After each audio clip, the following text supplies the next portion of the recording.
If this hadn't been exposed publicly, what do you think would still be happening right now? He'd still be living there, and we'd still be trying to evict him. Tonight, an update to one of our small-town secrets. A former Stoneham police detective will avoid prison time following a federal conviction for wire fraud.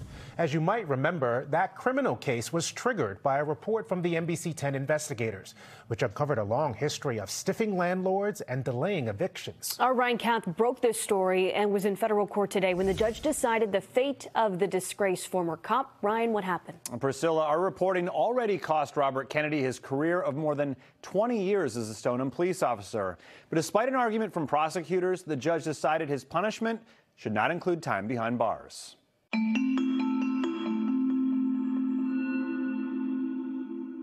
The NBC 10 investigators uncovered Detective Sergeant Robert Kennedy's history of evictions last February.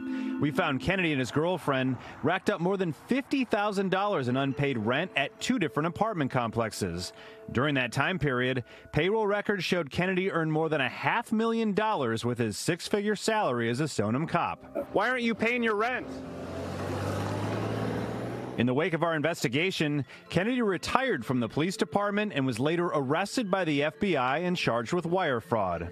But even after being in the public spotlight, he still didn't pay the rent. We knew that he was doing something wrong, but we didn't know the extent of it until we saw the report on NBC.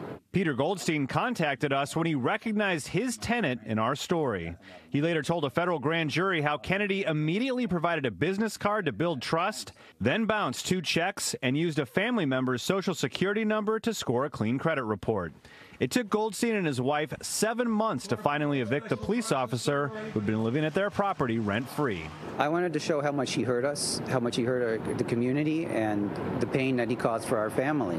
This isn't just a business transaction. I mean, he was hurting us, and he kept doing it. Kennedy's conviction calls for $14,000 in restitution to the Goldsteins.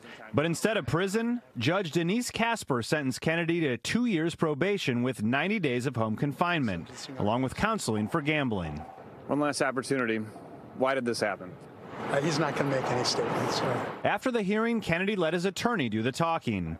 Inside court, he offered a brief apology to his victims, family, and former colleagues, saying, quote, "I will make this right." My client is very eager to make people whole in this case and to put this behind him. The judge took into account his service to the community, but from my perspective, he used that service and that experience as a weapon against us. Kennedy is receiving a pension of about $5,000 per month. Now that the conviction is final, the Stoneham Retirement Board will review the details to see if there's a direct connection to his job as a police officer. If so, they could vote to strip his taxpayer-funded benefit. Ryan Kath, NBC 10 Investigators. Ryan, thank you. Now, the case against Kennedy came together pretty rapidly following Ryan's initial investigation. So check this out here. Last February, Ryan's report aired detailing Kennedy's pattern of eviction and unpaid judgments. But later that month, Kennedy called in sick for several weeks before finally retiring from the police department. And then in March, he was arrested by the FBI and charged with federal wire fraud. In June, Kennedy was evicted from his Stoneham apartment where he had not paid rent for 8 months. And in September, he pleaded guilty. Today, he was sentenced.